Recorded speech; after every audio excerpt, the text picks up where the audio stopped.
Chez Sismic Culture d'Impact, l'entrepreneuriat est au cœur de notre ADN. Chaque jour, on accompagne des organisations dans leurs défis humains et leur désir de faire de leur entreprise une véritable destination. S'engager auprès de la relève entrepreneuriale au Québec est important pour nous. C'est donc avec grand plaisir qu'on soutient le projet de Chloé et Camille et qu'on vous souhaite un bon épisode sur 3624, le podcast. Allô tout le monde, bienvenue à 3624, le podcast. Cette semaine, on reçoit Christian de l'organisation Entre Chefs PME. On a parlé de plusieurs choses. En fait, on a dévié à parler beaucoup de communication parce que lui accompagne, dans le fond, des groupes d'entrepreneurs dans des clubs. Dans le fond, c'est des regroupements d'entrepreneurs qui sont là pour évoluer ensemble puis se challenger 7 fois par année. Donc, aux 6 semaines, tu as une rencontre avec ton club qui devient comme une deuxième famille. Le psychologue de l'entrepreneuriat. Puis, bref, on a dévié, on a parlé beaucoup de communication, surtout la communication non violente. Moi, c'est ce qui m'a comme accroché. Puis, c'était super intéressant comme concept. Moi, je vous suggère de porter bien attention, que vous soyez entrepreneur ou non, parce que la communication est au cœur de tout, en fait. Chaque interaction, là, c'est une communication. Donc, constamment, puis c'est au cœur de la vie de l'entrepreneur. Oui, donc, c'est ça. Ça a comme souligné à quel point c'est important le fait qu'on dévie autant notre conversation là-dessus. Fait que j'aime tellement ça quand on dévie. Oui, il était vraiment agréable. Puis sinon, autre que dévier de notre sujet, on a parlé justement de l'association Entre Chefs. Ouais. Puis d'ailleurs, si ça vous intéresse, à la fin et dans la bio, on vous parle un peu de comment vous y joindre et tout. Puis, comment trouver votre club. On a parlé de intelligence... l'intelligence collective, on ne l'a pas nommé comme ça, là, mais on a parlé du fait de se rassembler pour toutes mettre nos énergies ensemble, nos attitudes, notre nous ensemble, notre finalement, power. Notre power pour faire en sorte que le club nous rende performants. On a parlé aussi de l'importance de l'introspection, d'être bienveillant, d'être ouvert et tout. Fait que bref, mais c'était comme à la fois super intéressant et tout, mais ça restait très stimulant, même si on était dans des concepts, et moi j'ai adoré. Donc merci Christian de ton passage. Puis à tous ceux qui nous écoutent, on vous souhaite un bon épisode. Et bonne communication non violente.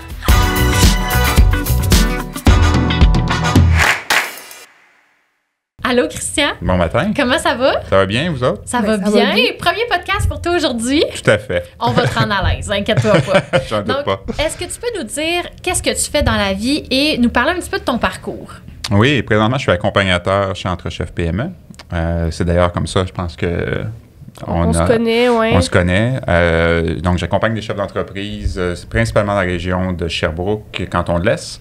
Et puis, j'ai un parcours atypique quand même. À 19 ans, j'ai déménagé à Toronto pour apprendre l'anglais. Et dans les années 90, ça ne me rajeunit pas,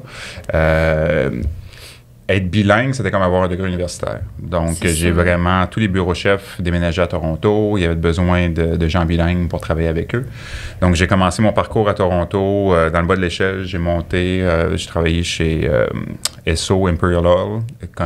C'est toutes des opportunités que je n'aurais pas eues ne pas avoir été bilingue. Donc, ça a été vraiment ma carte. Esso, le gaz? ExxonMobil, oui, la compagnie pétrolière. J'ai passé de différents emplois. J'ai travaillé aussi chez Body Shop, les magasins de beauté. Me promener un petit peu partout au Canada pour installer des systèmes de points de vente.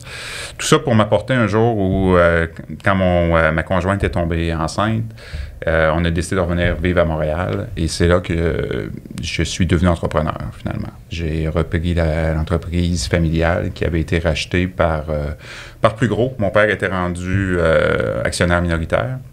Et puis, ensemble, on a racheté l'entreprise. Et puis, j'ai été chien par les taux pendant 14 ans.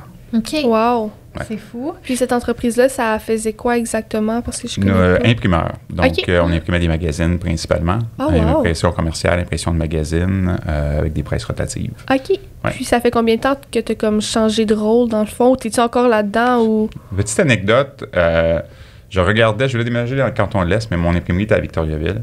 Et puis, j'avais ce rêve d'être dans les cantons de l'Est. Et je me disais, j'ai été membre du groupement pendant 12 ans. Je dis groupement, là, vous m'excuserez, je suis Entre Chefs PME maintenant, mais du groupement des chefs d'entreprise dans le temps pendant 12 ans comme membre. Et puis, un jour, je m'étais dit, qu'est-ce que je ferais si je n'avais pas l'imprimerie? Et puis, je me dis, accompagnateur, c'est intéressant. Et le soir où j'ai eu une entente de principe pour vendre l'imprimerie, je vais jamais sur LinkedIn, ou j'allais jamais à ce moment-là sur LinkedIn. Je vais sur LinkedIn et je vois groupement des chefs d'entreprise cherche accompagnateur dans la région des cantons de l'Est. Donc, Mon parcours de vie a vraiment été de me laisser aller un petit peu avec le courant et de saisir certaines opportunités. C'est ça. Et puis, il y a eu des belles opportunités qui sont venues à moi. C'était quand même aligné avec ta vision. Oui. C'est ça qui est fou. L'opportunité s'est présentée. Ce moment-là, je me rappellerai toujours d'être assis chez moi le soir même et puis de voir l'opportunité. J'ai aucun regret. J'ai vendu l'imprimerie et 6 semaines plus tard, je commençais chez Entrechef. Et ça répondait à un besoin de rester connecté au monde entrepreneurial. C'est ça. Puis là, ça fait combien de temps que tu fais ça? Ça fait maintenant 5 ans que je suis Entrechef. Ça va faire 5 ans au mois de septembre. OK, cool. Donc, 17-18 ans connecté à l'organisation. Oui, exactement. Puis ça ressemble à quoi, justement, ton quotidien en tant qu'accompagnateur? Ça fait quoi un accompagnateur? Oui, c'est une bonne question. Un accompagnateur, ça accompagne des chefs d'entreprise dans leur développement. Donc, progression par l'entraide. Le but d'une cellule entrepreneuriale est de briser l'isolement. Un chef d'entreprise, c'est un métier particulier. Si on peut dire un métier, c'est une passion plus qu'un métier. Je pense qu'on devient chef d'entreprise quand on est passionné. Et c'est de bien s'entourer avec des gens qui vivent des situations similaires pour être capable de partager, pas se comparer, mais s'entraider, si je peux dire, et puis progresser ensemble. Donc, mon métier, vraiment, je travaille à la maison la majorité du temps. Mon bureau est à la maison. Et puis, je tiens environ 2 à 3 rencontres de club par semaine. J'accompagne 10 cellules de club. Et puis, donc, une rencontre de club dure 5 heures. On en a 7 par année. Donc, le restant du temps, c'est de la préparation aux rencontres, préparation de coups de pouce. On pourrait peut-être y revenir tantôt, là, mais ce qu'on fait dans une cellule, vraiment, c'est de l'entraide. Les gens arrivent avec une problématique X, ils ont besoin de conseils. On a des méthodes pour le faire. Et puis... moi, c'est une passion vraiment d'accompagner. Donc, je ne sais pas comment d'autre le décrire que mon quotidien est assez atypique. Outre les rencontres que j'ai de façon régulière, les chefs nous appellent pour différents besoins, différentes demandes. On est vraiment là en support pour les aider. C'est ça, j'allais te demander. Dans le fond, tu es là dans les rencontres, mais tu es aussi accessible en dehors des rencontres. Puis ça arrive souvent, justement, que tu as des appels. Puis est-ce que c'est comme toujours des appels reliés à le regroupement en tant que tel, ou c'est comme ils ont besoin de conseils, puis ils te font confiance, puis là, ils veulent parler, ou... Dans mon rôle d'accompagnement, ce n'est pas moi qui... Moi, vraiment, c'est de les mettre en contact avec la bonne personne, avec le bon chef. Et dans les rencontres, c'est de faciliter la rencontre. Donc, de poser les questions pour aller plus profond, peut-être, dans certains sujets. Aider à cadrer la méthode, parce qu'on voit bien que ça prend une méthode pour maximiser notre temps. Et je dis souvent à nos chefs, si tu as préparé ton coup de pouce, un coup de pouce, c'est quelqu'un qui arrive avec une problématique particulière, qui veut évoluer dans cette problématique-là. Et le coup de pouce commence dans ta préparation, lorsque tu commences à y réfléchir. Parce que souvent, on ne prend pas le temps de s'arrêter pour réfléchir à c'est quoi vraiment la problématique, puis quelle solution on souhaiterait.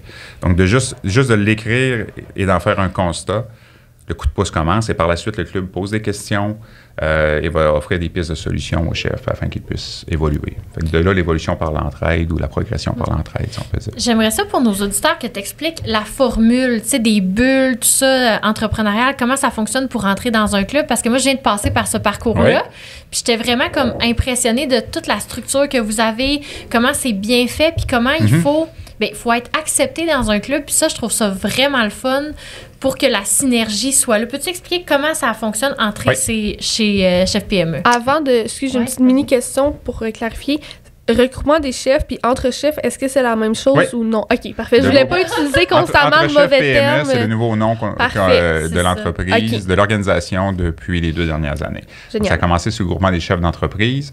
Maintenant, entre chefs PME. Et l'an prochain, on fête notre 50e anniversaire. Wow! Donc, ça a commencé en 1974. C'est cool. Ouais. Fait que, vas-y, tu peux nous expliquer comment que c'est ça, c'est quoi, puis comment qu'on rentre? Oui, donc, on a des gens chez nous qui s'occupent de la segmentation. Donc, on segmente les chefs qui sont dans des stades similaires.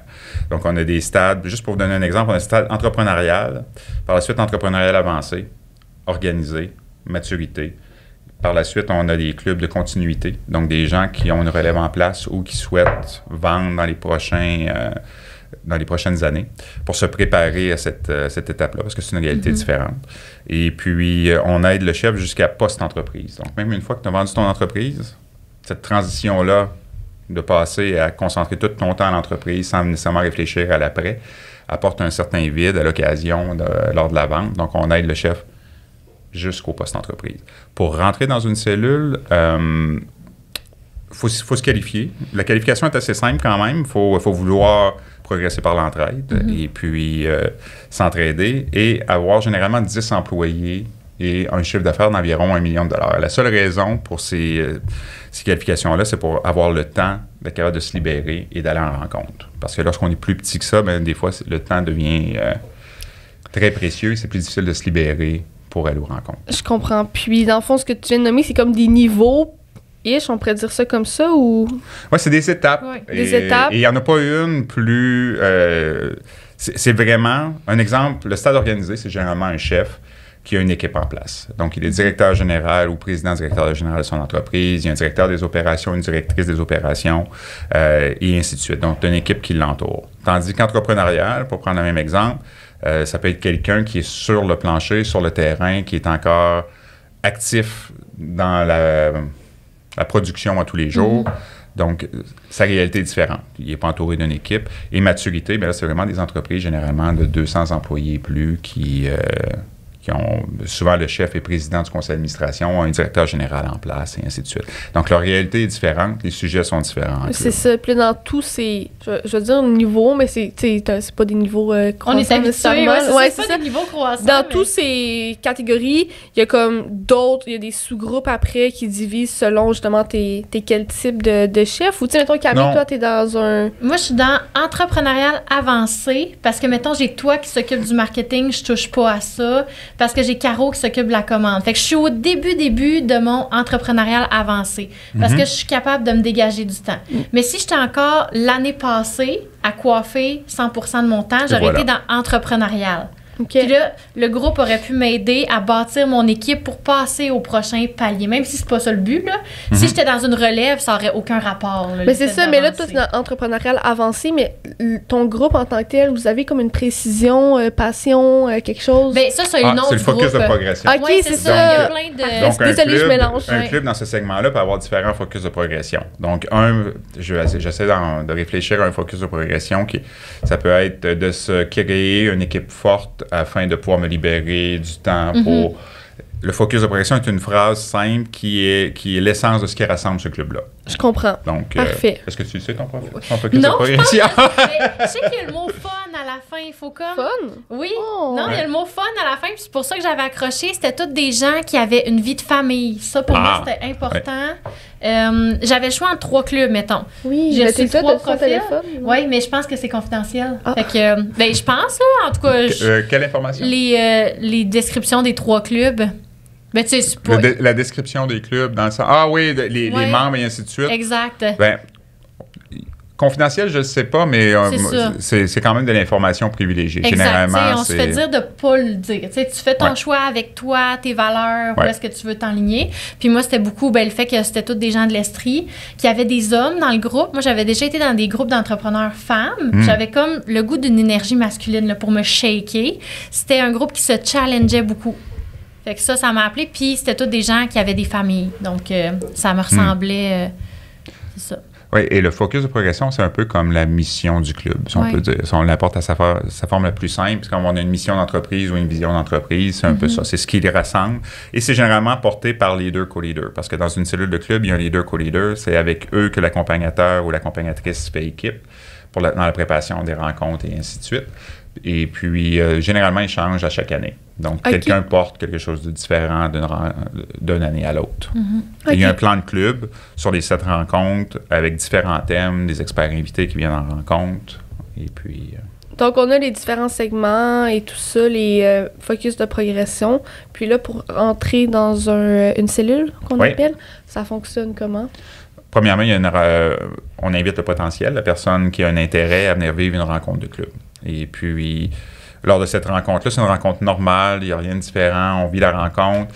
Et puis, à la fin de la rencontre, autour de table finale, si on peut dire, tout le monde nomme comment la rencontre s'est passée, si tout a bien été. Et par la suite, il y a un petit huis clos pour s'assurer que tous les membres acceptent la nouvelle potentielle. C'est ça. Oui, exactement. Comme le moment malaisant, t'es comme, j'espère que vous m'avez aimé parce que moi, oui, tu sais. Toi, tu l'as vécu comment, justement? Ben, moi, j'ai trouvé ça vraiment bien, mais j'avais vraiment peur de pas me faire accepter, là. Mais en même temps, tu veux pas être avec des gens qui ont pas envie de discuter avec toi. Ben oui, c'est ça, finalement. Puis je trouvais que mon industrie était très différente des autres. Tu sais, on a visité une usine de robotique, là, voyons donc. Tu sais, ça n'a aucun rapport avec la coiffeur. Mais finalement, c'était quelqu'un qui apportait beaucoup d'input dans le groupe, tout ça. Mais je me demandais s'il allait trouver ma contribution assez grande pour leur type d'entreprise. Je comprends. Fait que c'était plus ça que moi que je me disais, ça aurait peut-être pu clasher. Finalement, ça a super bien été, mais ça aurait pu. C'est intéressant parce que moi, on dirait, je me rapporte à me dire que c'est des entrepreneurs, puis les entrepreneurs sont capables de faire la distinction même si notre business, c'est complètement différent de ce qu'on offre. On a cette fibre-là dans nous, puis on veut tous évoluer. Fait que peu importe c'est quoi ton domaine, on a envie de s'aider à avancer. Là. Une chose qui rassemble, en tout cas, où nous essayons de rassembler tous nos entrepreneurs, c'est de s'entraider. Et on vit tous des réalités. Moi, ce que je ressens dans le club, donc, tu l'as bien mentionné, tout le monde a des familles, tout le monde a cette réalité familiale-là qui est majeure lorsque c'est pas juste ton entreprise, tu as aussi une famille. Donc, c'est vraiment de faire le 360 et ça vient avec ses défis. Donc, c'est l'ouverture.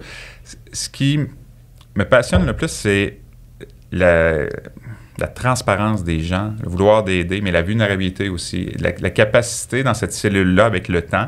Et certaines commencent du jour 1, mais c'est de créer ce confort-là pour être capable de tout dire. Et vraiment, les gens, c'est pas toujours business. On prend pas soin de l'entreprise, on prend soin de l'entrepreneur. Qui, lui, prend soin de son entreprise. Et l'entrepreneur a sa réalité. Il est papa ou elle est maman, et ainsi de suite. Donc, parfois, et drôlement, on vit tous un peu le syndrome de l'imposteur. Donc, d'arriver aussi à être capable d'en discuter en toute transparence. C'est la force des clubs, je crois. Oui, c'est ça. Mais je vois pas ce que j'aurais pas pu dire, là. Honnêtement, là, je vois absolument pas, là. Moi, je trouve ça bien parce que la réalité d'un entrepreneur, c'est pas quelque chose qui est facilement explicable à quelqu'un qui le vit pas du tout, tu sais. Puis c'est un peu une façon, un parallèle de genre, c'est comme consulter, mais, tu sais, c'est pas consulter, mais, tu sais, c'est de pouvoir t'ouvrir à des gens qui vont vraiment te comprendre parce qu'ils vivent aussi, dans le fond, tu sais. Fait que c'est vraiment intéressant. Puis, est-ce que vous êtes plusieurs accompagnateurs? J'imagine que... On est une trentaine d'accompagnateurs. OK. Et on a toute une formation aussi. Donc, on a vraiment développé, en collaboration avec une université, un plan de 2 ans c'est une formation pour devenir un accompagnateur. Et je dirais, la qualité première d'un accompagnateur, ou ce qu'on recherche, c'est la capacité d'introspection et... Excusez, maman. Pas grave.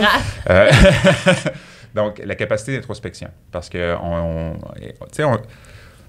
on gère une énergie de groupe. Donc, et on est tous co-responsables dans cette énergie-là, mais notre travail à nous, c'est vraiment de s'assurer du bon fonctionnement de la rencontre, de poser les bonnes questions au bon moment, de réguler, de s'assurer qu'on demeure toujours bienveillant, de prendre soin de jusqu'où le chef est prêt à aller aussi, et de répondre à leurs besoins. Est-ce que tu trouves ça très challengeant ou tu te sens comment, toi, à travers ce rôle-là?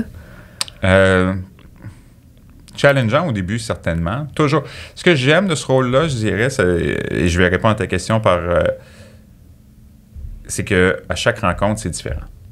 Et j'ai vraiment l'impression, lorsque je sors d'une rencontre, d'avoir contribué à aider les entrepreneurs. Ah oui. Mais de différentes façons. Donc, on ne sait jamais ce qu'il va y avoir dans une rencontre de club. Il y a des émotions en rencontre de club. Je ne sais pas si vous en avez eu dans votre club, mais des gens se posent vraiment en profondeur. Donc, j'ai oublié ta question d'origine. Je demandais, ça va. Aucun problème, ça arrive toujours. Mais en fait, est-ce que tu trouves ça challengeant? Est-ce que ça t'a poussé à te confronter à des choses difficiles? Ce qui est challengeant pour moi, c'est de sortir de ma posture d'entrepreneur. Parce que, veux pas, j'ai été entrepreneur une majeure partie de ma vie. Donc, mon rôle n'est plus de membre au bout de la table, c'est vraiment d'accompagner les autres. Donc ça, au début, ça a été quand même un challenge, je ne sais pas, mais ça a été un point de vigilance pour moi. D'avoir eu une posture de membre pendant tant d'années et là, d'être au bout de la table à accompagner les membres, il y a une nuance quand même entre les deux. Donc c'est là le plus grand défi, je pense, que j'ai eu à faire face à mon arrivée. Est-ce que ça fait en sorte souvent qu'il y ait comme tu t'ennuies de ta vie d'entrepreneur ou pas trop? J'ai l'impression que moi, ça me replongerait dans... Un peu des deux. Des fois, je me dis, je m'ennuie de ça, puis des fois, je me dis, oh là là, je m'ennuie pas de ça. J'avoue, ça doit. Puis les dernières années ont été difficiles. Un entrepreneur, maintenant, c'est quelqu'un qui a besoin d'avoir multiples talents. Là. C'est à la fois à l'occasion psychologue, une bonne oreille. On vit avec une réalité dans la société où on a vécu la pandémie, il y a eu le télétravail, le style de gestion, la pénurie de main-d'œuvre maintenant. Donc, le style de gestion et les attentes face à un gestionnaire changent et ont changé beaucoup dans les dernières années. Ouais. Est-ce que ça a été difficile pour les gens ils devaient partager beaucoup les défis avec la COVID puis comme l'adaptation? Est-ce que tu as vu un gros clash du avant-après COVID ou plus ou moins? J'ai vu je pense que les entrepreneurs l'ont vécu un peu comme on l'a tous vécu dans notre salon. La peur au début, qu'est-ce qui va arriver à mon entreprise, qu'est-ce qu'il y en a. Par la suite, une résilience de vouloir trouver constamment des solutions et d'en trouver des solutions aussi. Je dirais que c'était là un moment précis dans ma carrière d'accompagnateur, vraiment dans le début de la COVID, de voir comment les chefs d'entreprise, même si on ne pouvait plus se voir en personne, de trouver des façons de se voir. Et la majorité, on se rencontrait une fois par semaine pour faire des points, parler des différentes règles qui sont sorties, et ainsi de suite, comment s'ajuster. Donc ça a été vraiment, comment je pourrais dire, ça a été un beau moment de voir cette entraide-là entre entrepreneurs et comment Entre Chefs PME a pu contribuer à avoir un point de rencontre pour que tout le monde puisse s'aligner, tout le monde puisse s'informer et puis évoluer dans ce néant-là, si on peut dire. Personne ne savait où on s'en allait, qu'est-ce qui allait arriver. Et puis maintenant, je pense qu'il y a la réalisation que c'est terminé, la pandémie, ou en tout cas, on est sur la fin certainement, mais que ça va avoir touché au style de gestion pour le futur.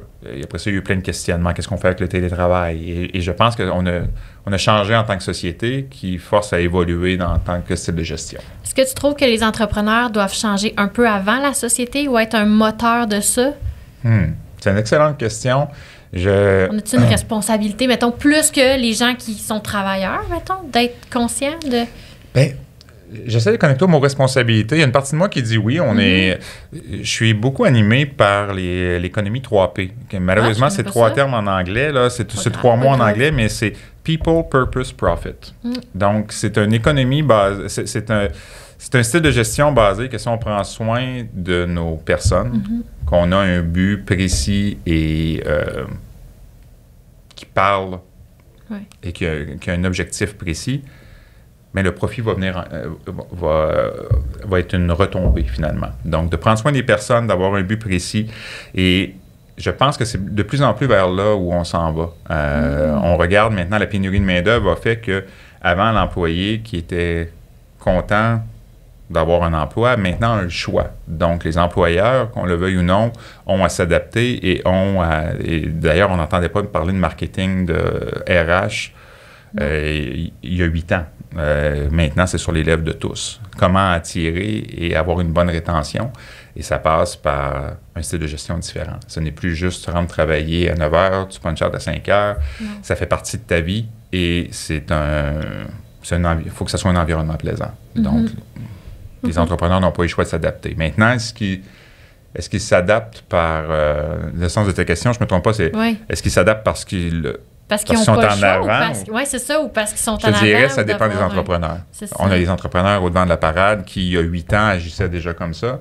Des entrepreneurs qui le font parce que c'est rendu une nécessité. Mais je te dirais, je ne pourrais pas mettre de pourcentage, mais je pense qu'il y a un peu des deux. Oui. Mais je pense que ça fait du sens. Les entrepreneurs sont humains aussi. Fait qu'il y en a qui ont des valeurs qui coordonnent plus avec la réalité du moment, puis que c'était déjà dans eux ou qu'ils sont déjà avant-gardistes. Tu sais, mettons, quand on a reçu Sébastien là, d'Agendrix, là, je sais pas si tu connais l'entreprise Agendrix, mais bref, on a reçu un de leurs... le CFO, en fait. Ouais. Puis eux sont super avant-gardistes dans leur façon de faire, d'accompagner leurs employés, super présents, ils ont des activités avec leurs employés chaque mois, ça, full diversité, puis tout. Ouais. C'est génial. Fait qu'il y en a des entrepreneurs comme ça qui prennent de l'avance, puis il y en a pour qui, soit c'est pas encore une priorité, soit ils n'ont pas le temps de le mettre en priorité, ils ont des défis actuels qu'ils doivent prioriser. Tu sais, ben oui, il n'y a pas de situation c'est pareille. C'est ça, exactement. Fait que je pense que c'est comme de naviguer à travers ça. Oui, et puis la démographie change aussi. Les baby boomers quittent le marché du travail. Les personnes qui entrent dans le marché du travail ont des attentes différentes. Il y a eu différentes étapes.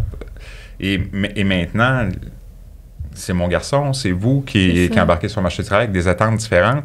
Et je remarque que le développement durable devient ça a toujours été un enjeu, mais ça devient un enjeu que les générations qui rentrent sur le marché du travail veulent travailler pour quelqu'un. Outre le salaire, ils veulent travailler pour quelqu'un qui les inspire et qui ont des visions et des valeurs similaires à eux. Donc, de là, je pense que ce qu'on va voir de plus en plus, c'est des entreprises, des entrepreneurs qui gèrent avec les valeurs. Et on le voit déjà dans le marché. C'est un peu avant-gardiste encore, mais c'est vraiment ce qui aide à la rétention. Le salaire, c'est comme un acquis. C'est tous les alentours. C'est tout ce qui entoure le salaire qui devient important. Puis toi, tu côtoies beaucoup d'entrepreneurs, tu entends beaucoup d'histoires. Est-ce que, avec le temps, tu as comme déterminé... je reformule. Est-ce que comme tu vois une différence justement entre les générations, clairement, puis comme tu serais capable de décrire un peu comment un entrepreneur devrait se positionner face à un baby boomer, à un milléniaux? Milléniaux, génération X. Je pense que je fais partie des X, je suis pas sûr. C'est ça, il y a milléniaux, X, ça va. Non, il y a baby boomer, X, milléniaux. Puis là, il y en a un autre. Toi, t'es quoi? Y. Moi, je suis limite milléniaux. Parce que moi, je suis génération Z.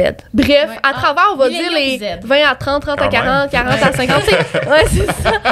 Bref, c'est peut-être compliqué d'utiliser ces termes-là, mais tu sais, les entrepreneurs, comment ils se positionnent face à justement un jeune de 25 ans puis une personne de 35, de 45, tu sais, y a-t-il une ligne directrice ou c'est flou comme question, je m'excuse. Ouais, et je sais pas la bonne réponse à ça, s'il y en a une. Je pense que, oui, on se doit de s'adapter, comme on s'adapte à toutes les...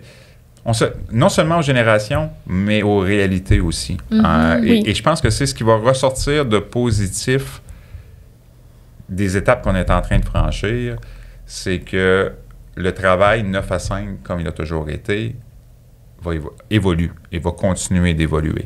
Donc, avant, c'était beaucoup basé sur ça commence à telle heure, ça finit à telle heure. Pendant cette période-là, tu es au bureau. Maintenant, il y a ça à faire, telle responsabilité, ainsi de suite. Il y a un livrable. Si toi, tu veux travailler de 8 h à 10 h le soir parce que c'est là que tu es le plus productif, ou ainsi de suite, en autant que ça soit livré. Donc, je pense qu'on s'adapte aux différents styles. Et pour une question floue, c'est ma réponse floue. Oui. C'est parfait. Non, mais je suis d'accord avec toi, puis je comprends ce que tu veux dire. Comme tu dis, ça dépend des réalités, dans le sens que Camille, qui offre un service, ça n'a pas le choix d'être du 9 à 5-ish, là. Oui, mais mettons... Tu sais, la flexibilité pour les familles. Oui, c'est très flexible. Ils ferment tellement tôt depuis les dernières années. Ah oui? Vraiment, là, à ce temps, les garderies, ça ferme à 4 heures. Les filles n'ont pas le choix de terminer à 3 heures là, pour être capables d'arriver à la maison. Mais en même temps, ça a du bon parce que c'était pas une vie d'arriver chez vous à 6 heures, de commencer le souper, de passer 30 minutes, 15 minutes avec son enfant, à lui dire « Va prendre ton bain, brosse tes dents, puis... » T'as tellement raison, mais... Faut juste que nous, on soit prêts à faire ça, mais de trouver la manière de garder la rentabilité dans tout ça. C'est ce que j'allais dire. Ça complexifie le travail de l'entrepreneur. Exact. Gestionnaire. C'est qu'il doit s'adapter et chacun a des besoins différents. Et avant, on laissait nos besoins à la porte quand on rentrait travailler. Oui, c'est vrai, c'est ça qu'on se faisait dire. C'est drôle parce qu'on avait des formations en coiffure avant, puis ça disait « No bad days ». Exact. Tu avais le droit à rien. Maintenant, tes émotions sont valides, tu as le droit à tout, mais là, il y a l'aspect de la clientèle. Fait que des fois, moi, je cherche un peu mon entre-deux dans tout ça pour qu'on s'y retrouve. Même ta clientèle devient de plus en plus adaptée à cette nouvelle réalité-là. T'en parlais des garderies avant. Exact.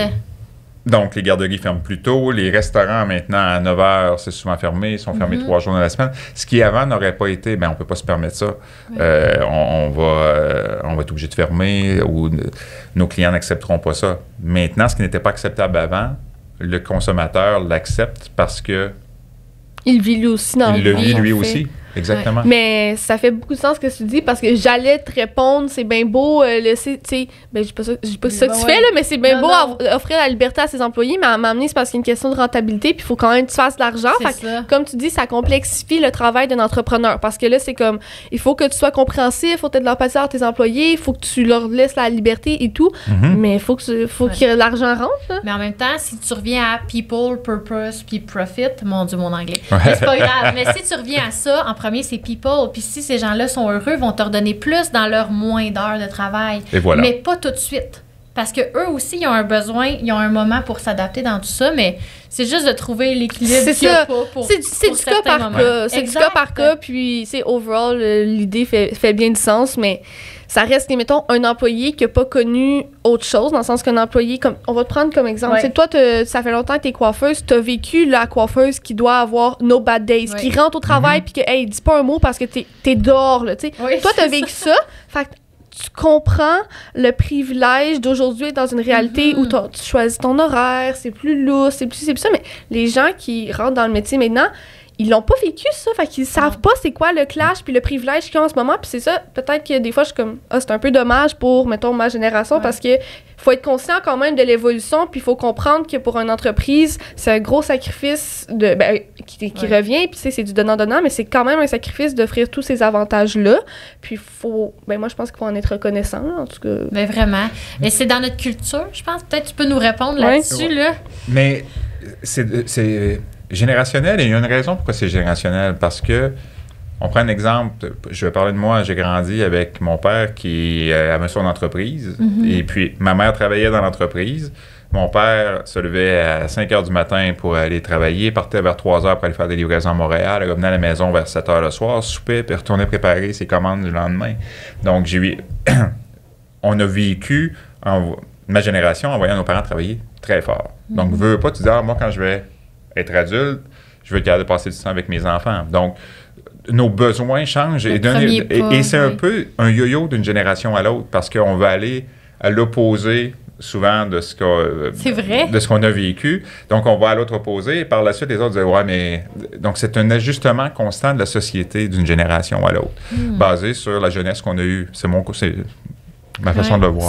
C'est vrai, ça. Ben, en tout cas, et il y a plein de positifs là-dedans aussi. Là, je prenais l'exemple du travail, mais il y a plein de choses positives qui sont arrivées, mais c'était une réalité. Quand tu étais entrepreneur dans les années 80, les années 80 n'ont pas été faciles. Là. Il y en a eu plusieurs temps difficiles, donc ça l'affecte les générations, je crois. Mais ça fait du sens, puis genre, sans rentrer dans les détails, j'ai déjà eu une discussion avec des gens justement du fait qu'il y a comme un cercle vraiment à la vie de justement, genre, là, je vais dire l'homme, là, mais l'humain fort, qui là, fort, s'affaiblit. Là, parce que s'affaiblit, ça impacte toute la société. Fait que là, on doit redevenir fort. Puis là, c'est comme, en tout cas, c'est pas clair ce que je dis, là, mais. Mais je pense que. Mais mon point, c'est que, tu sais, mettons, en ce moment, à mes yeux, on est en train de s'affaiblir à un certain niveau. Puis on va. On est fatigué, là. Tu sais, on s'affaiblit, en général, les gens sont un petit peu... Ils donnent moins, mettons, que ton père qui faisait ça de même, tu sais. Puis là, à un moment donné, ça va nous rentrer dedans, puis on doit recommencer à bûcher beaucoup. Fait que là, une certaine génération va redevenir hyper, comme, travaillante. Puis c'est un cercle comme ça, là, c'est ma vision, puis comme c'est généralisé, là, tu sais, ça sera pas toujours... C'est comme un cercle, oui, tout à fait. Ça sera pas nécessairement toujours le travail, mais si tu retournes en arrière, ça a toujours fait ça, là. Si tu observes comme toutes les générations, puis les années, puis les moments historiques, les périodes historiques, là. Mais c'est rien de dramatique, mais c'est quand même ça qui se passe, là, tu sais, puis... Mais bref. Et je pense que l'entrepreneur s'adapte. Et aussi, je reviens un petit peu sur ta question du début, ne s'adapte pas seulement... Je vais prendre quelqu'un qui part son entreprise présentement dans sa vingtaine va avoir un style de gestion différent que quelqu'un que ça fait 30 ans qui est en affaires, probablement. C'est sûr. Lui va apporter un trend, va apporter une façon de faire et les autres vont s'adapter aussi. Donc, mais c'est ce qui est beau en entrepreneuriat, c'est que justement, les gens s'inspirent d'un et l'autre et c'est ce qui fait qu'on évolue en tant que société, on évolue dans notre style de gestion, mais... Je crois fortement que c'est par l'entrepreneuriat qu'on va réussir à faire des changements sociétaires. Oui, je suis d'accord.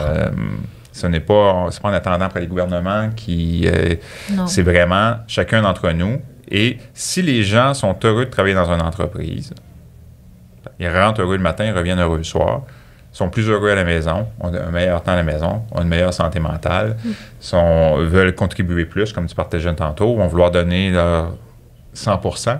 Parce qu'ils apprécient pour qui avec qui il collabore. Oui, puis ça, c'est tellement positif, là, contrairement, comme tu dis, on retourne en arrière de 20 ans, là, malheureusement, la santé mentale des employés était vraiment pas au cœur de l'entrepreneur, tu sais, puis ça avait clairement beaucoup d'effets négatifs, là, comme quand ton employé rentre à reculons chez toi, t'aimes quasiment mieux qu'il rentre pas, là, tandis que, tu sais, quand ton employé rentre, là, comme tu dis, il donne son 110%, c'est beaucoup plus bénéfique. Fait que, c'est gratifiant. Et il est moins malade. Quelqu'un qui est heureux au travail, il y a plein de données qui démontrent qu'il est plus productif, qui est moins absent, qui va rester chez vous beaucoup plus longtemps. Moi, je suis tellement d'accord avec ça. Là, comme, mettons, j'ai vraiment la chance d'avoir toujours eu des emplois que j'aime beaucoup, parce que j'en ai jamais vraiment laissé tomber, donc je les ai tous encore.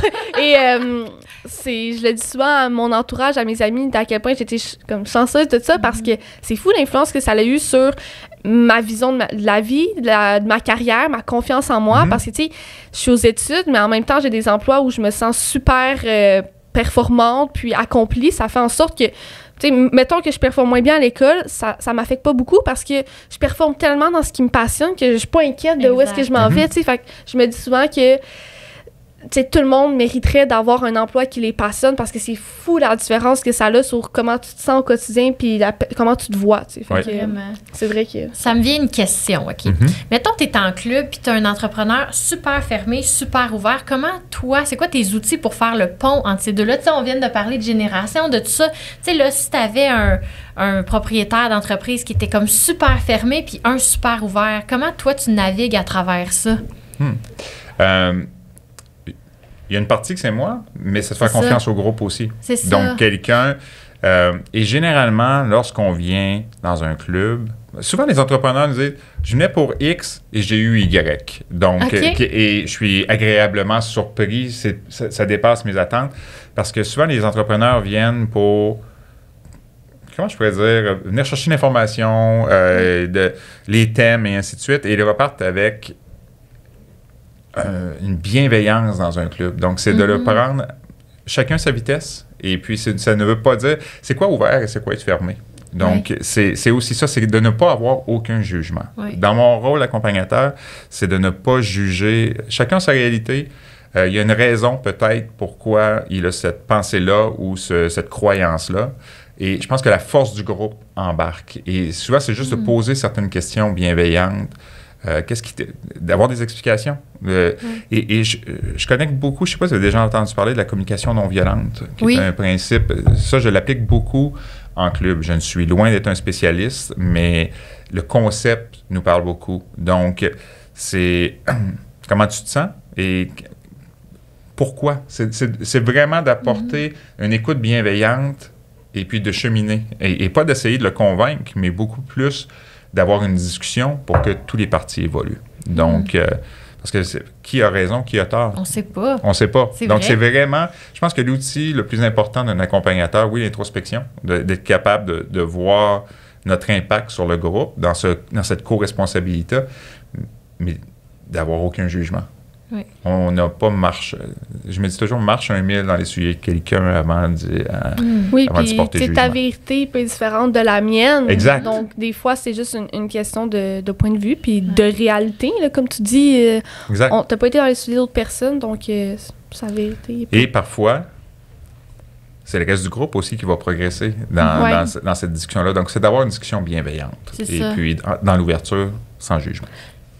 Oui. Les questions, je comme... Mais est-ce que toi qui as vécu être quelqu'un dans un club, tu as vu le changement s'opérer justement par rapport à ça, la communication non violente, la bienveillance? Est-ce que c'était comme ça aussi, même quand on n'était pas dans cette ère-là chez Entre Chefs ou à ce moment-là?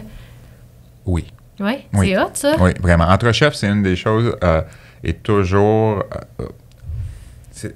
à la base, c'était briser l'isolement des chefs. Et par la suite, c'est la bienveillance et l'entraide. Ça a toujours, dans les 50 dernières années, mais je ne peux pas parler en 1974, c'était quoi? J'étais pas encore né quand même. On s'en doutait. C'est l'année d'après, mais... pour les 12 années que j'ai été membre, moi, et j'ai eu une excellente accompagnatrice qui était avec moi pendant 12 ans. J'ai grandi comme personne, comme entrepreneur. J'ai pris en confiance j'ai été un meilleur gestionnaire. Et tout ça basé sur ce qu'on discute, de cette entraide-là, cette bienveillance-là, de vouloir, de ne pas essayer de changer la personne, d'apprendre où elle est et d'évoluer tous ensemble. Et ça a eu un grand impact dans ma vie. D'avoir été membre, et maintenant, c'est de redonner et puis d'avoir le privilège de jouer ce rôle-là auprès de d'autres entrepreneurs. Parce que c'est un rôle particulier quand même. Il faut que les entrepreneurs soient en confiance avec nous aussi. Nous ne sommes pas un membre du club, mais c'est confidentiel ce qui se dit dans le club. Et c'est, comme on disait tantôt, il y a beaucoup d'informations qui se partagent dans le club. Donc, il faut vraiment avoir ce climat de confiance-là et l'intimité qui vient avec. Et ça, c'est... je ne prends pas à la légère.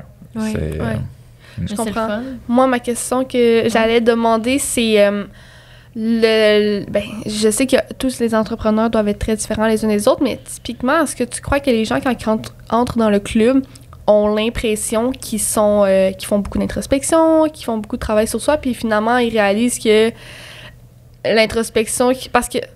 c'est pas clair comme question, mais en fait, c'est que, tu sais, pour avoir beaucoup d'entrepreneurs quand même dans mon entourage, je constate quand même que souvent... Il y en a qui travaillent tellement qu'ils prennent pas réellement le temps de faire les introspections plus personnelles qui, après ça, déteignent finalement sur le professionnel, tu sais. Puis j'ai l'impression que des fois, il y en a peut-être qui se mentent à eux-mêmes comme quoi, genre, oui, ils cherchent à évoluer, puis ci, puis ça, mais finalement, quand ils prennent le temps de s'arrêter, ils peuvent réaliser que il faisait vraiment pas l'introspection qu'il faut faire, tu sais. Fait que mon point avec ça, c'est que est-ce que tu crois que dans le processus d'être dans une cellule, puis de discuter avec les gens, ils réalisent que, oh mon Dieu, tu sais, j'ai jamais réellement pris le temps de m'arrêter pour comprendre qui je suis, ou ben pas qui je suis, mais... Non, je comprends son ta question. Désolée, beaucoup mais c'est un peu quand je disais, ils rentrent pour... je me rappelle pas les lettres que j'ai utilisées, mais ils rentrent pour A et ils reçoivent B. C'est, je pense que c'est un élément... On s'en rend pas compte. Au début, c'est un endroit bienveillant où on peut se poser. Mais aussitôt qu'on regarde derrière, on prend conscience de l'évolution qu'on a eue. Mais encore une fois, c'est d'éviter tout jugement. C'est l'introspection. Moi, je dis toujours, c'est quoi l'introspection? Elle est différente pour toi qu'elle est pour moi, mais je pense que tout le monde dans les cellules ont un vouloir de donner le meilleur d'eux-mêmes. C'est une des raisons que je joins au club, c'est de devenir... C'est sûr. Et c'est difficile il y a l'entrepreneur, et ça, c'est une chose. Souvent, en club, là, une rencontre, c'est comment tu arrives personnellement, comment va ton entreprise. C'est de séparer les deux. Parce que souvent, l'entrepreneur, les deux se rejoignent. Si ton entreprise va bien, tu vas bien. Si ton entreprise va moins bien, tu vas moins bien. C'est pas vrai. Il y a une personne et il y a un entrepreneur. On a plusieurs chapeaux. Donc, je pense qu'ils évoluent. Je constate que tout le monde évolue en venant en club. Ouais, et ceux que ce n'est pas leur souhait, ce n'est pas ce qu'ils recherchent, généralement se rendent compte rapidement que c'est peut-être pas... C'est ça.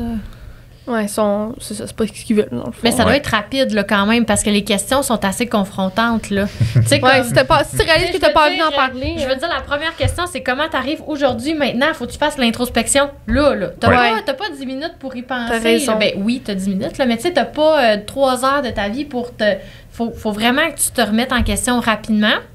Je pense que ce qui est bon dans ce que tu dis, c'est qu'en allant là, ça te développe ton réflexe de le faire au quotidien après. Oui. Parce que là, c'est rapide, c'est à chaud, t'as des questions, c'est comme, oh, OK, il faut que je réponde, là.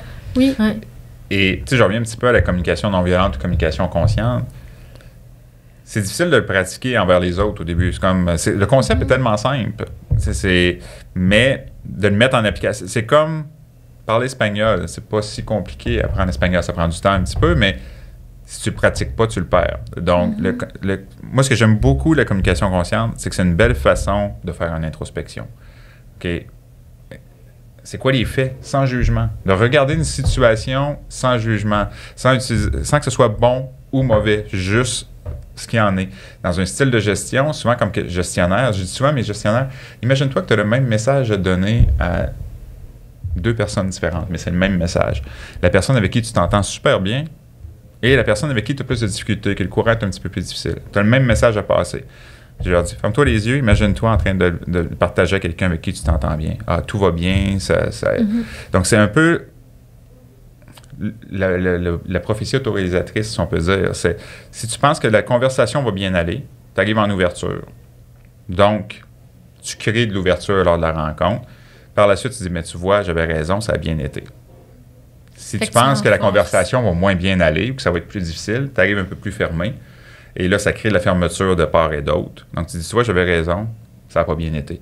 Donc, c'est juste dans l'approche dont on apporte nos conversations. Je ne me rappelle même plus de ta question. Non, c'est ça, mais je trouve ça intéressant ce que tu dis. Oui, parce que justement, est-ce que l'idée, c'est d'un peu d'apprendre à, bon, oui, à la personne avec qui tu penses ça va bien aller, tu y vas comme tu irais, puis la personne avec qui tu penses ça irait moins, c'est peut-être de travailler sur soi pour être capable d'arriver là-bas avec l'ouverture quand même, puis d'avoir un peu la même intention puis énergie qu'avec l'autre personne. Et je te dirais, le rôle d'accompagnement et l'entrepreneur ou le gestionnaire, c'est un rôle similaire parce que l'introspection, pour moi, je prends un exemple. Je sors d'une rencontre, il y a un moment que c'est moins bien passé.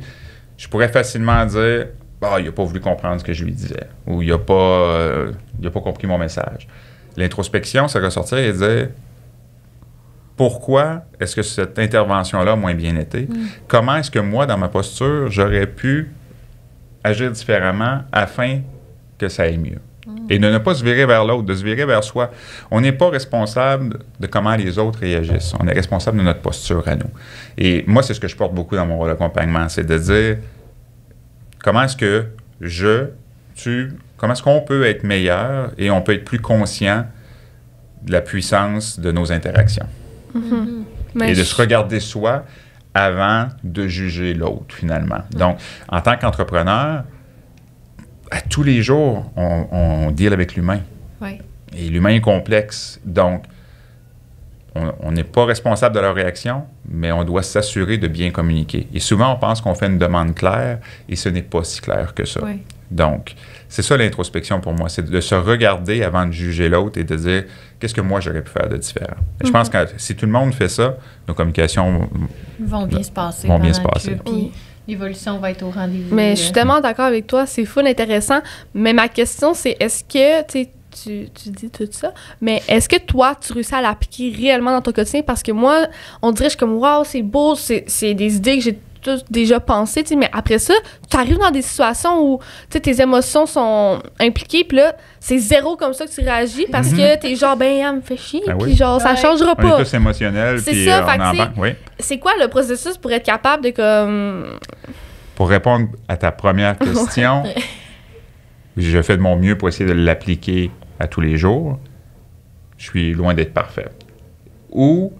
Et c'est là où, avec du recul parfois, je reprends une situation et je me questionne. Sur le fait, c'est très difficile parce que les émotions embarquent, on est réactif. Exact. Okay. Donc, la première étape, je crois, c'est c'est correct qu'on soit réactif. Par la suite, comment est-ce qu'on l'analyse pour que la prochaine intervention, ça devienne plus inné en nous de peut-être prendre ce recul-là. Ouais. Donc, et c'est de la pratique. Et puis, non, je suis loin d'être parfait en communication consciente. Très loin. Mais c'est beaucoup plus facile de l'appliquer sur soi que d'essayer. Ouais. Tu commences pas... Souvent, quand tu commences à jouer au tennis, tu vas jouer contre un mur, envoyer une balle qui va être renvoyée. Par la suite, tu vas... Ben, c'est pareil en communication consciente. Oui. Mais non, ça fait pratique avec toi-même. Ta manière de te parler. Ta manière de te parler. Parle-toi. Il y a Tara Brach qui dit « Parle-toi comme si tu étais ta meilleure amie ». Et je trouve que ça s'applique. Souvent, on est très critique envers soi-même aussi. Et la communication consciente, ou bien peu importe le mot qu'on y donne, c'est aussi d'être bienveillant envers soi. D'accepter qu'on est humain puis qu'on n'est pas parfait. Oui, puis moi, je trouve bien ce que tu dis dans le sens que on peut pas contrôler les réactions des autres puis la vision, whatever, la façon de penser des autres. On peut juste contrôler comment nous, on est. Fait que je pense que c'est vraiment une belle façon de voir les choses, de se dire comme je suis en contrôle de moi. Fait que si une situation qui se passe pas comme je l'aurais espéré, qu'est-ce que moi, j'aurais pu faire justement pour que ça se passe mieux? Puis t'apprends, puis c'est un parallèle, là, parce que c'est ce que, mettons, moi, j'ai vécu. Mais tu sais, dans le passé, j'ai eu des moments où je faisais beaucoup d'anxiété. Puis quand j'étais, mettons, en moment de crise d'anxiété, si je peux dire, je sais que c'est pas dans ce moment-là que je suis capable de changer les choses. Genre, là, ça va pas, je vais prioriser la technique que j'ai pour m'apaiser. Mais c'est toujours après que je faisais une introspection pour me dire, OK, ça s'est passé comme ça a été ça l'élément déclencheur, blablabla. Puis j'ai vraiment appris à maîtriser mon anxiété. Genre, je peux 100% dire que je l'ai jamais laissé prendre le contrôle sur moi. Puis maintenant, c'est plus un enjeu dans mon quotidien parce que dès que j'en ressens, j'ai mes façons de m'apaiser. Puis après ça, je fais tout de suite le travail pour comme pas que ça réarrive. Fait que ça me fait vraiment penser à ça. C'est juste que moi, c'est physique, fait que je dois travailler là-dessus, puis je le fais, mais toi, c'est comme ce que tu t'expliques, c'est plus mental, on le voit pas, fait que c'est plus de travail parce qu'il faut que tu te questionnes, puis tout, mais je trouve ça cool. Ça développe le réflexe. Je souffre d'anxiété aussi, je souffre. Je vis avec l'anxiété. Parfois, c'est souffrant, par contre. Oui, effectivement. Oui, je suis d'accord. Mais c'est un bon outil. C'est aussi de... Moi, je peux dire, le fait... Parce que souvent, l'anxiété, on est dans le futur. On est dans l'anticipation, dans la peur et ainsi de suite. C'est de se rapporter aux faits. Et c'est chaque étape de la communication consciente, pour moi, qui me parle. Le fait t'enlève tout jugement, c'est vraiment, c'est quoi le fait? Et ça l'aide quand tu as de l'anxiété, parce que tu peux voir tu te crées un scénario, mais les faits, c'est quoi? Le fait est très simple. C'est le scénario qu'on se crée. Puis après ça, comment je me sens face à ça? Et c'est quoi mon besoin? Nos besoins sont intrinsèques. On a tous les mêmes besoins. Ça peut être un besoin d'être rassuré, peu importe, mais d'être capable de mettre le doigt sur son propre besoin, ça nous sort de la posture de victime. Souvent, on est malheureux ou on est heureux à cause de quelque chose ou de quelqu'un. Mais ça rapporte à soi. C'est quoi mes besoins qui ne sont pas rencontrés présentement, que je me dois de rencontrer pour être heureux? Après ça, tu fais des demandes. Et ça nous permet de prendre contrôle d'une situation. C'est pas d'être viré vers l'autre et d'attendre qu'il réponde à nos besoins, mais de trouver des façons de répondre à nos propres besoins. J'ai élargi sur la communication. Oui, mais c'est bon parce que c'est au cœur de l'entreprise. Tu sais, tu parles de ça, mais mettons que tu vis une problématique en entreprise là, qui te rend super anxieux, tu t'endors pas, ça nous arrive tous. Là. C'est impossible. Même si tu fais pas d'anxiété, je pense que l'être entrepreneur, ça n'en crée. Donc, il faut que tu apprennes à gérer ça de toute manière. Fait que de se rapporter aux besoins de l'entreprise, de se rapporter aux faits, c'est quoi qui se passe, puis de faire le recul. Donc, c'est sûr que c'est des outils qui t'aident full en club, mais qui développent le réflexe de tous les entrepreneurs d'arriver là puis de pouvoir déconstruire ça tranquillement, une inquiétude à la fois ou une situation à la fois. Ou une discussion à la fois. Oui. Aussi, des fois, c'est de... Si on force quelqu'un à faire quelque chose, il ne le fait pas pour les bonnes raisons. Donc, il va le faire pour une certaine période de temps, mais par la suite, c'est d'avoir une discussion bienveillante et de trouver une façon qui va convenir aux deux parties. Et être gestionnaire en 2023, c'est ça. C'est plus juste de répondre à ses besoins, c'est de répondre aux besoins de son équipe, mais de répondre aux besoins de l'entreprise et de répondre à ses besoins et de se mettre au cœur de la discussion aussi. Mais moi, des fois, je trouve que c'est difficile de nommer les faits. Parce que, justement, tu sais, ça se rapporte à... Trouve c'est quoi les faits, puis it is what it is, il n'y a pas d'ambiguïté là. Mais des fois, t'es comme, finalement, c'est quoi les faits? Tu sais, dans le sens que... Mais, non, mais c'est flou, là, je suis désolée, mais... Non, mais un fait, là, t'es capable d'en prendre une photo. Oui, c'est vrai. Ouais. Tu pense au ménage au salon. Non, c'est parce qu'on a des situations, puis Camille, elle me dit... Moi, c'est quand j'ai des preuves que je peux en parler. Mais c'est vrai, si j'ai pas de fait, je peux pas parler de rien. C'est vrai. Tout le monde me dit, c'est jamais fait. Combien de fois, là? Combien de fois tu l'as vu? Une fois la semaine passée, puis la dernière fois... OK, est-ce que ça se peut que tu étais dans un état la semaine passée où tu as passé une mauvaise soirée puis c'était le coup de grâce, là? Oui. Mais en même temps... C'est comme... mais si j'ai une photo, c'est jamais fait, puis là... c'est vrai, c'est tellement facile d'intervenir. C'est legit, c'est 1 + 1, mais c'est rarement ça, par contre. Une nuance dans un fait. On va prendre un exemple. Quelqu'un qui arrive à 8h05 et que son gestionnaire lui dit « Ça fait 3 jours que tu es en retard. » Mais je suis pas en retard. Mais il dit « Pour moi, être à l'heure, si on se donne rendez-vous à 8h, c'est d'arriver à 8h. » Pour toi, ça peut être d'être à l'heure, c'est d'arriver 5 minutes à l'avance. Pour quelqu'un d'autre, ça peut être, si je suis arrivé 10 minutes à l'intérieur, entre 8h moins 10 et 8h10, je suis à l'heure. Donc, un fait, c'est mardi, tu es arrivé à 8h02 alors que ton chiffre commence à 8h. Mercredi, tu es arrivé à 8h05 alors que ton chiffre commence à 8h. Et la demande est d'arriver à 8h parce que le chiffre commence à 8h. Mais si je te dis que tu es en retard, tout de suite, tu peux argumenter avec moi en disant « Mais non, je suis pas en retard. » C'est un fait, ne s'argumente pas. Je comprends. Puis en ce moment, j'ai un cours d'interrelation en milieu de travail. Fait que j'apprends tout ce que tu nommes, là, puis je suis bien d'accord. Là, genre, on mise beaucoup sur justement là, nommer les faits, comme ça, c'est pas discutable, c'est la réalité. Puis après, c'est peut-être d'aller valider la validation de perception, d'aller voir est-ce que la personne a la même vision de la situation, puis de donner ton opinion de comment toi, ça te fait sentir. Fait que c'est comme fait... Après ça, tu nommes, je sais pas c'est quoi le terme, mais tu nommes comment toi, tu te sens par rapport à sentiment. Puis après ça, t'as le choix de validation de perception. Parce que tu pourrais juste dire, Chloé, ça fait 3 jours, t'arrives en retard, ton chiffre commence à 8h, t'arrives toujours à 8h05, je suis pas contente, ça. Mais tu pourrais dire, je suis pas contente, mais j'aimerais ça comprendre pourquoi. Parce que, tu sais, whatever. Fait que, mais... Ouais, qu'est-ce qui fait que... C'est ça, qu'est-ce qui fait en sorte, tu sais, y a-t-il une raison? Ce qui m'impressionne, c'est que vous apprenez ça présentement à l'école. Ça me donne confiance dans notre... pour le futur, qu'on va tous être des meilleurs communicateurs. Effectivement. On a grandi sur une société, c'est bon, c'est mauvais, ou ainsi de suite. Tu sais, un autre exemple, c'est, je pourrais facilement dire, Chloé m'a pas souri aujourd'hui, elle est choquée. C'est quoi le fait? Tu m'as pas souri. J'interprète tout le reste. C'est ça, exact. Combien de fois on interprète? Combien de fois je pensais avoir une discussion très difficile à avoir avec quelqu'un, jusqu'à temps que je me prépare moi-même en communication consciente pour réaliser que je n'avais même pas besoin d'avoir de discussion. Non, mais c'est tellement vrai. C'était basé sur toute l'interprétation. Oh mon Dieu, que ça m'arrive! Ça me fait penser en plein de situations moi, tu sais, j'ai le réflexe de... Je sais pas, là, je pense que je suis quand même une personne d'opinion, puis comme... Mes valeurs puis mes principes sont quand même ancrés en moi. Fait que dès qu'il y a quelque chose que j'ai l'impression que ça, genre, trespasse mes valeurs, mes principes, je suis comme, manque de respect. Genre, je suis pas contente, mais la réalité, c'est que, comme tu dis, ça pourrait plutôt être genre, telle personne défie, pas mon autorité, mais comme... Vient me challenger. Telle personne vient me challenger, fait qu'elle me respecte pas, mais je devrais plutôt avoir l'approche de me dire, telle personne vient me challenger, je devrais la questionner à savoir pourquoi elle me challenge, parce que peut-être qu'on a juste tout simplement vraiment pas les mêmes valeurs, fait qu'elle, c'est zéro. Commence par te questionner toi. C'est ça, exactement. Pourquoi est-ce que j'ai une réaction si forte? Parce que le sentiment dans tout ça, je pensais pas parler de communication consciente. Non, mais je suis comme très pertinent. C'est au cœur du club, puis c'est au cœur de la vie des entrepreneurs, c'est tous les jours. Oui. Il n'y a pas une journée où tu vis pas une communication que tu dois te re-questionner par la suite. Tout à fait. C'est impossible de pas passer par là, à moins que tu sois rendu vraiment très haut dans ton entreprise. Mais encore là, tout est une communication. Toutes les interactions sont des communications.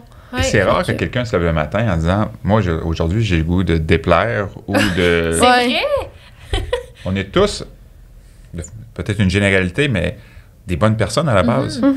On a des bonnes intentions. En tout cas, à nos yeux, on est des bonnes personnes. Oui. Ça, et c'est rare que quelqu'un, à certaines exceptions peut-être, mais se lève avec des mauvaises intentions. L'intention est bonne, c'est la méthode ou la façon de s'y prendre parfois qui complexifie les choses. Mais de savoir qu'on apprend à mieux communiquer déjà au cégep et à l'université. J'étais avec quelqu'un qui travaille en développement durable récemment qui me disait c'est rendu aussi une obligation d'avoir les crédits en développement durable pour être capable d'avoir...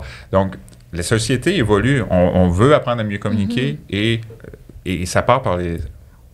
Ça part dans les écoles aussi. Oui, puis c'est ça. Oui, effectivement. Puis c'est parce qu'on grandit tous dans des contextes différents. Fait qu'à un moment donné, ça prend certains cours pour pallier entre les réalités de tous et chacun. Là, parce que nous trois, on a tous grandi dans des familles complètement différentes. Fait que c'est ce qui déteint beaucoup sur nous quand on est jeune. Là, mais toute notre vie, en fait. Pas juste quand on est jeune. Après ça, il y en a qui apprennent à vivre avec ça. Puis il y en a qui changent, il y en a qui restent comme ça. Mais initialement, tu pars de... En tout cas, moi, c'est vraiment comme ça. Je pense aussi là, que tu pars de comment tes parents t'ont élevé. Tu sais, comme de... Oui, ce qu'on essayé de te transmettre, mais ce qu'ils t'ont transmis indirectement, tu sais. Puis si tu te questionnes pas, tu vas rester cette personne-là. Des fois, c'est correct, mais des fois, il faut se re-questionner. Donc, mais j'aime ça, les communications. Ça me fait penser, moi, en entreprise, est-ce que tu as déjà vu des entrepreneurs comme réaliser ce qu'on parle en ce moment et faire « Moi, ça me tente pas, là. » Comme, puis de faire, moi, j'engage quelqu'un qui fait du ARH, puis...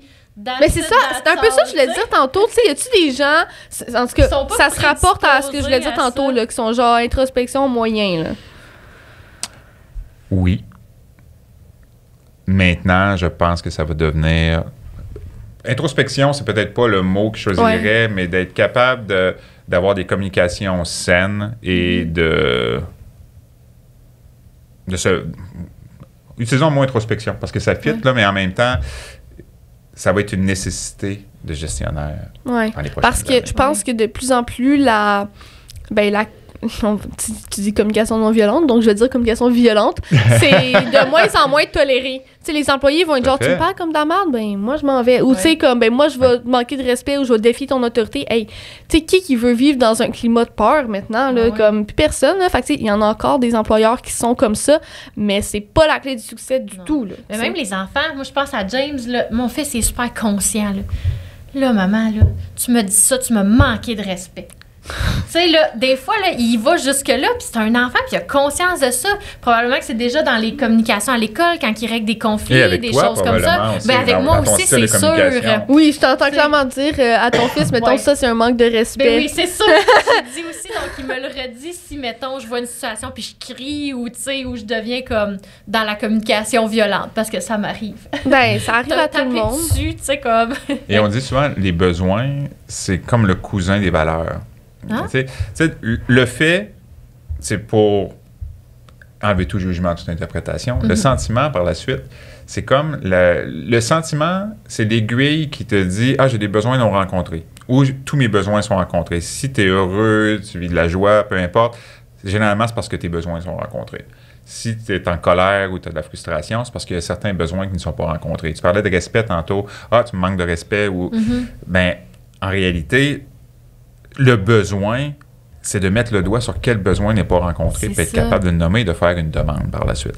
Donc, en tant que gestionnaire, c'est de se mettre au milieu de la d'être bienveillant et d'avoir une écoute envers les besoins de notre équipe et des siens, et de trouver des solutions. Donc, c'est un super bel outil pour finalement être capable de trouver une solution qui convient à tous et qui va perdurer dans le temps. Oui, j'aime ça. Mais vous êtes vraiment avant-gardiste chez Entrechef parce que moi, j'ai eu une formation sur les questions d'impact. Genre, c'était fort, là, quand même. Là. Comment poser une bonne question? Avec Entrechef? Oui, avec Entrechef, avant de rentrer dans le club pour la première fois, pour être capable d'avoir les discussions, à parler le même langage. Finalement, tu sais, tu parlais tantôt de parler espagnol ou d'autres langues, là, fait que pour avoir le même langage au sein du club, tout ça. Puis là, on va avoir une autre formation là-dessus. Vous êtes full avant-gardiste, là, fait que c'est vraiment... on est bien entouré avec des bons experts aussi, des gens qui collaborent avec nous. Et puis, et notre formation, honnêtement. Ouais. Et on le porte à la base. C'est intrinsèque chez nous de prendre soin de l'entrepreneur et d'être bienveillant. Donc, c'est oui, les questions d'impact. On va parler aussi, il y a plein de sujets, des sujets d'affaires et ainsi de suite, mais toujours à la base aussi en prenant soin de l'entrepreneur. Et je pense que c'est ce qui nous différencie des différentes offres sur le marché présentement. Bien, vraiment beaucoup. Puis comme tu disais, c'est au cœur de tout, là, tu sais, les communications. Fait que c'est les communications et la personne, là, clairement. Fait que de mettre ça en priorité, c'est comme clairement une bonne façon de faire. Là. Ça fait combien de temps que t'es membre présentement? Ah, ça fait 30 secondes. Là, j'ai eu... juste d'être acceptée, là, c'est tout. Là, j'ai eu une rencontre avec le club. Fait que, tu sais, je pourrais même pas te nommer qui est là encore, tu sais. Je me souviens de certaines conversations, tout ça, puis des gens avec qui j'étais. Mais j'ai eu juste une seule rencontre, puis la formation. La première formation. Fait que... Mais tu sais, je trouvais ça productif, en fait. Je trouvais ça très productif parce que je me disais, oh mon Dieu, déjà que j'ai de la misère à... Tu sais, ma première pensée, parce que ça faisait 2 ans que j'avais un client qui me disait, Camille, faut que tu rentres dans un club. Il me le disait. Puis là, Christian, il m'appelait. Puis il m'appelait. Pas de suite, là, je déménage. Là, pas de suite, là, j'ai pas le temps. Là, pas de suite. Puis je l'ai repoussé. Puis finalement... Quand je suis arrivée là-bas, bien là, ce qu'il a fait, c'est que là, on est plus stable. T'sais, on n'a pas de gros méga projets en cours. Le projet, c'est, moi, je l'appelle mon année de reborn cette année. Fait que je me découvre comme gestionnaire puis tout ça. Fait que c'est le meilleur moyen pour le faire, je pense, là. Puis bref, j'ai vécu d'autres types de clubs où on dirait que, tu sais, ça tournait autour du pot, là. Ah, donc t'as eu la chance d'expérimenter quelques clubs avant de choisir. Un seul avant la COVID. OK. Puis, tu sais, on dirait que c'est correct, les émotions, mais là, c'est la vraie émotion, là, faut où on crever fait l'abcès. Oui, c'est ça. On dirait que d'aller dans le vrai puis dans le deep, moi, je suis une fille d'émotion. Faut peser où ça fait mal un peu pour que tu t'ouvres. Puis moi, c'est drôle parce que je suis une personne super douce, super sensible, mais qui est capable d'en prendre en tabarouette. Puis on dirait que je n'étais jamais arrivée dans un endroit où je sentais que les gens pouvaient dire « Camille, ça marche pas. » Puis là, je sens qu'avec la manière de poser les questions, comment on est encadré, ça serait bien fait. Tu sais? J'aime ça. Tu te sens en sécurité d'être capable de t'ouvrir. Exactement. Oui. Tu sens que les gens qui sont là sont notre travail. Les gens sont en mesure de... Tu viens de décrire mon objectif à la fin de la rencontre, de créer un environnement, une énergie qui contribue à ce que les gens puissent être pleinement eux-mêmes. Bien, c'est ça. Mais laisser leur ego difficile. à la porte et de se sentir bien encadré et respecté dans tout ça. Donc, le travail d'accompagnateur, c'est en gros ça. Vous m'excuserez, j'ai... Ouais. Ah ben non, vas-y. Je vais pas toucher dans le micro. Ben non, tu peux prendre une petite gorgée d'eau si tu veux. Mais c'est le fun, ça conclut bien notre discussion, cette belle vision d'entre-chefs, en fait. Et là, pour conclure, je voudrais savoir où est-ce qu'on peut... Ça fait déjà 1 heure qu'on se parle? Ça fait déjà 1 heure qu'on se parle, ça passe vite. Hein? J'essaie toujours de conclure ça subtilement, là, mais oui, ce que j'allais dire, c'est où est-ce qu'on peut retrouver, comment, tu sais, s'il y a des entrepreneurs qui nous écoutent, qui sont intéressés, ça serait quoi les premières démarches à prendre, là? Oui, ben, on a un site web qui est super bien fait, entrechefpme.com. Ça va être dans nos liens en passant. Ça va être dans vos liens, super. Exactement. Donc, oui, d'aller visiter le site web ou selon les régions, parce qu'on a 3 régions. On a la région, 3 régions distinctives, Montréal, centre du Québec et l'Est du Québec. Donc, c'est vraiment il y a des liens super bien faits où vous pouvez prendre rendez-vous avec un de nos DM ou appeler tout simplement puis demander de parler à quelqu'un qui est en charge du développement, qui, eux, vont faire une interview. Ça, c'est peut-être la partie importante. Tu as sûrement été interviewé avec ton style de gestion, tout ce qu'il y en est. Donc, on se beaucoup vraiment... de questions, ma vie personnelle, comment je me sentais dans le moment, mes hobbies, tout. Oui, pour savoir où te diriger, dans le fond. Exact. Tu poses toutes ces questions-là. Pour être sûr d'être dans le bon club et de répondre à tes besoins. Donc, c'est la première étape. Par la suite, tu viens une rencontre de club.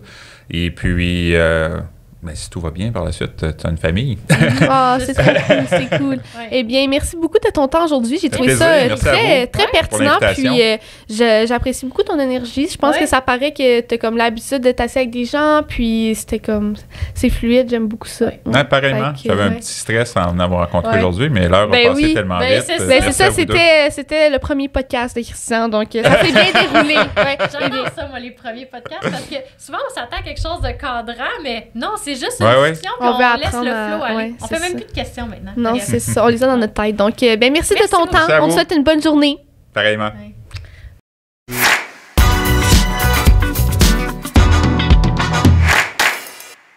Cette saison de 36-24, le podcast est propulsé par Sismic Culture d'Impact.